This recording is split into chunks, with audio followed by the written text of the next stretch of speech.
محمد رسول الله صلی الله علیه وسلم دا کم کافرانی چې په اسلام کې داخل کړي داغه په زمانہ کې دا ټول د رسول الله صلی الله علیه وسلم اخلاق په وجه نبی صلی الله علیه وسلم هر چا څخه اخلاق چلول د مؤمنانو سم اخلاق چلول مؤمنانو کې د غریبانو فقراو سم اخلاق چلول رسول الله صلی الله علیه وسلم د زنانو څخه اخلاق چلول ماشومان څخه اخلاق چلول رسول الله صلی الله علیه وسلم دا نه دي کتلی چې را یو انځه ده ازدي څنګه ودرېګم یا خبرو څنګه کمزو څنګه لاړ شم اخو زما د شان نه کته خبره ده نه حدیث کې راځي رسول الله صلی الله علیه وسلم با پسې د مدینه یو انځه وراله او توبه ال اذا الله نبی انځه حیثیت د مزدور نم کته د مزدور نه توبه ال اذا الله نبی زما تاسو الیک حاجه تاسو مې خبره ده تا حاجت مې ده رسول الله صلی الله علیه وسلم کم ځکه د خوخی چې تاسو خبره وکما تاسو خبره وکي او بدر رسول الله صلی الله علیه وسلم دغه سي هغه په خپل ضرورت خپل حاجت په توړان د کو چې الله نبی دا ضرورت مې دا خبره مې د پلان ده رسول الله صلی الله علیه وسلم دا نه دی ویلي دا خزه دا انځه دا زه سوال ودرې کما دا خو ما د شان نه خلاف ده او دا خو ما د وقار نه خلاف ده غلام براغه رسول الله صلی الله علیه وسلم سره نبی صلی الله علیه وسلم بداغه سولاړو ما شومان سره رسول الله صلی الله علیه وسلم خسته تعامل کړه اوچت اخلاق رسول الله صلی الله علیه وسلم سره باندې چان راغلی باندې چان سره رسول الله صلی الله علیه وسلم خسته تعامل کړه دا خسته تعامل د وجنه هغه باندې به آثار وشو په اسلام کې داخل شي روایت کې راځي مختلف الفاظ دي امام نسائی راوړی دی همدارنګه الامثال د ابو شیخ کی تفسیری راغله انس رضی الله عنه روایت ته رسول الله صلی الله علیه وسلم جمعات کی مرګرو سناس دې کې روان شو په دې کې باندې چیو تراغه رسول الله صلی الله علیه وسلم دې صادر نه اونیو دونه تیز راغ کو چې رسول الله صلی الله علیه وسلم په دې چټ کې داغه د صادر اثر وشو دغه زیګ صادرو هغه زیګ صادر د وجه رسول الله صلی الله علیه وسلم دا چټ کې سرواله راغه رسول الله صلی الله علیه وسلم تی ویل مرلی من مال الله الذي اعطاك هغه مال الله چې تعالی درکړي دی هغه مال راکا استا مال نه دی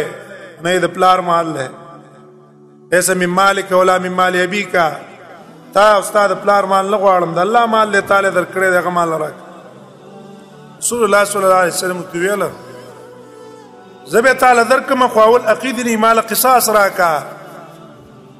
ما دا څټ خو کو دې بدله بدن اخلم پس داغه نه به در کومه هغه لا عقیدک قصاص نه در کوم رسول الله تدریز دی چې در کوم به قصاص پر راکه به در کومه دې کې حالت چوکتر نو صحابه په غصه شو نږدې چې دا باندې چرونه سي رسول الله صلی الله علیه وسلم څنګه بد اخلاقی کې رسول الله صلی الله علیه وسلم په صحابه په حال باندې پیښ وو دویل ما پتا سو باندې دا خبره لازم د جزینه به خوځي کوي نه ته بچنه وای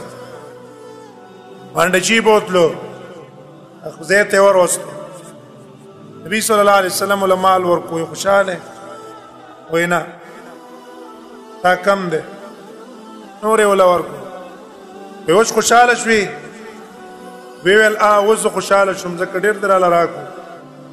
او رسول الله صلی الله علیه وسلم ته پاغزی کې دعاګانې شروع کړې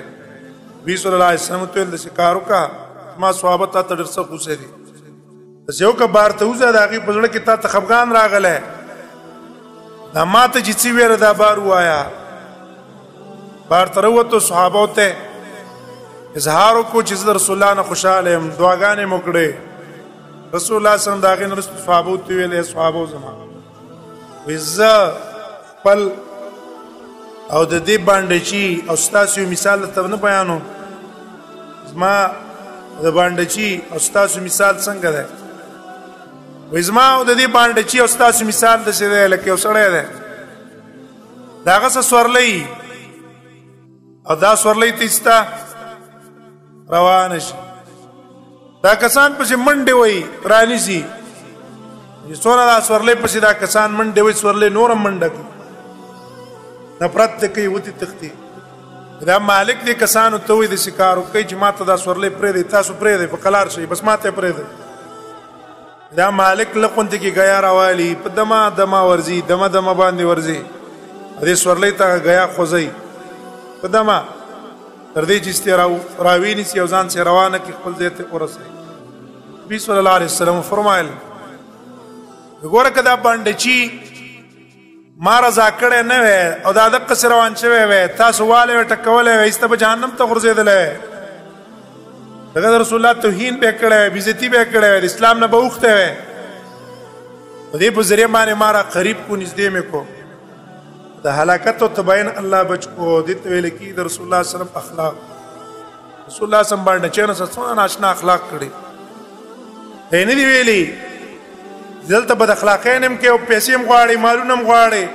نه رسول الله صلی الله علیه وسلم له ورکړه پروا یې د هغې نه ساتله